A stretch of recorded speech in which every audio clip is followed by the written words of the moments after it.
Hello and welcome to The Sensible Witch. I'm Julie, and this is a channel where we talk about common sense witchcraft. So I have two kind of related topics I want to talk about today. I want to talk about spellwork versus witchcraft and what I feel is appropriate to share and what I do versus what I see lots of witches online doing. So you see a lot of people online doing multiple spells every day. So all these fancy candle spells, herbs everywhere, and then folks are sharing these spells as they're doing them. I will not share much of my spell work on this channel. And there are a number of reasons for that. But the main one is, the four pillars of witchcraft are to know, to dare, to will, and to keep silent. So to know is to build up your knowledge by study, learning lore, learning history, reading about different spells, and learning how spell work actually works. To dare is to cultivate the courage and boldness to act, to step into ritual and face the unknown without fear. To will is to maintain a focused, unbreakable, and controlled intention to drive your magical work forward. Excuse me. And to keep silent is to practice discretion and secrecy, protecting your energy and your work because power shared prematurely can be lost. So, like I said, I don't share much. If I do, I shared my dirt spell, but I kind of shared that with everybody, and it manifested a long time ago.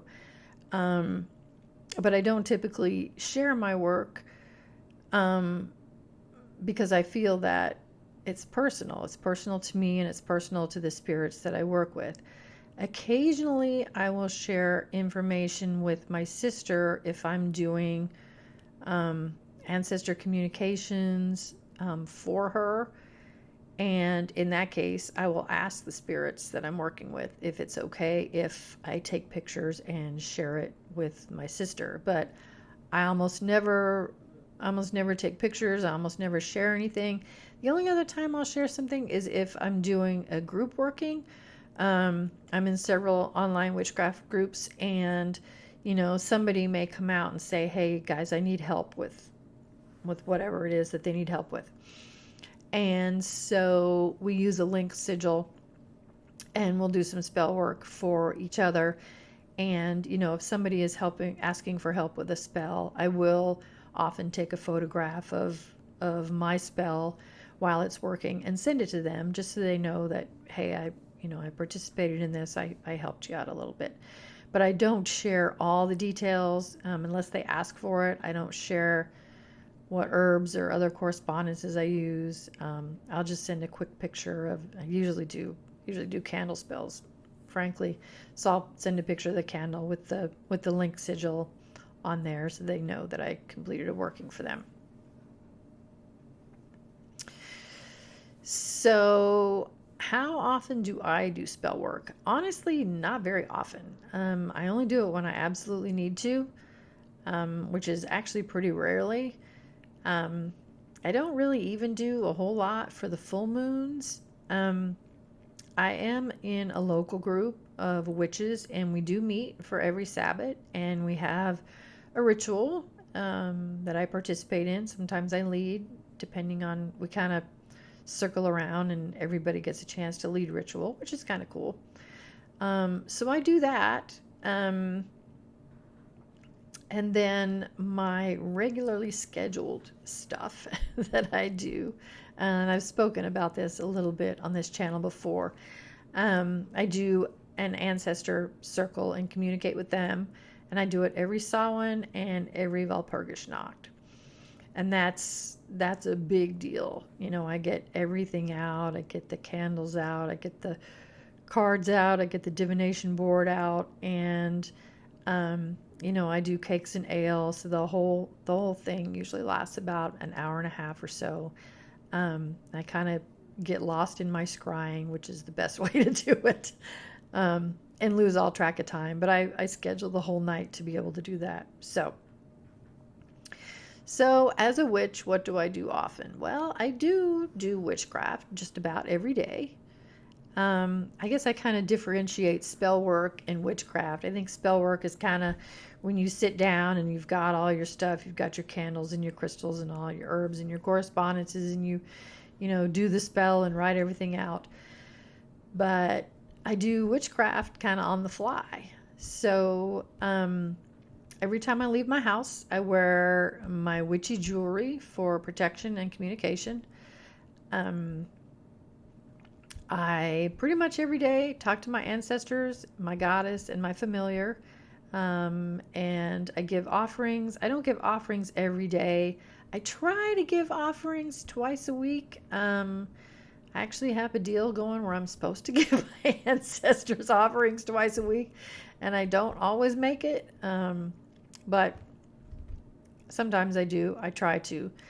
Every single day I do witching in the kitchen. I stir intention into all the food and drinks that I make in the kitchen. And I also use witchcraft a lot in my car. I have several protection spells on my car that do various different things. And then I also use witchcraft in my intention to ease traffic. I do live in a very busy city. So I often use my witchcraft to kind of speed traffic up and get me going. I use it to get through, hopefully not, to turn the red lights green so I can get through them. And I use it to find parking spaces, and it works fantastic. I also very frequently send out thought bombs. Usually I do this with my sister. I will send her love or strength or energy or whatever she needs at that particular time. And I've done it with friends as well. And I shoot them out, and usually it takes a couple hours to get there, depending on where they live at the time. My sister and I don't live in the same state, but a couple hours after I send it, she'll send me a text. She's like, "Thanks, I got your energy, I got your love," whatever it was. And I'm like, well, it took a while, but it gets there eventually. So that's pretty cool. I also light candles for various purposes. I always have a small candle in my windowsill, and I'll light one there for various purposes. I usually light a candle in my windowsill as part of my Samhain activities. And again, in my groups, if somebody's saying, send love or please light a candle or whatever, I will light a candle for them. And then again, I will send a picture of that candle to them so they know that I did that for them. I also do glamour magic. I mostly, when I was in my job that I had a couple years ago, I'd be in a meeting and I would do glamour magic to make myself invisible so I wouldn't get called on in the meeting, because the boss of where I worked was really funny about us memorizing the mission and the vision statements, which are, that's just, to me, that's just crazy.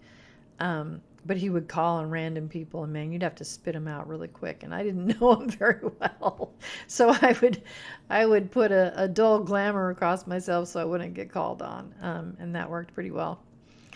And then reading, y'all know I love my books, and I have my whole library over here. So I read witchcraft books often. I don't read them every day. But I do read them often, and to me, learning is witchcraft, kind of what we talked about earlier with the 4 pillars.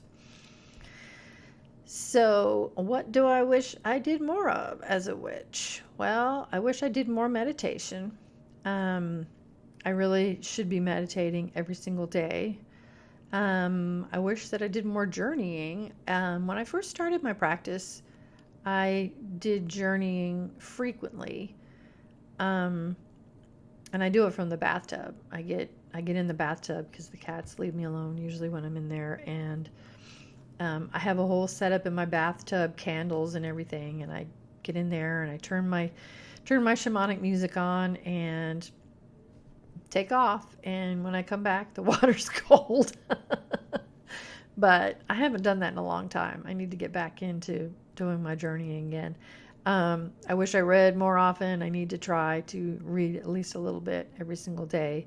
I've got tons of books on my to-be-read pile that I need to get through. So, and then I kind of wish I did more tarot.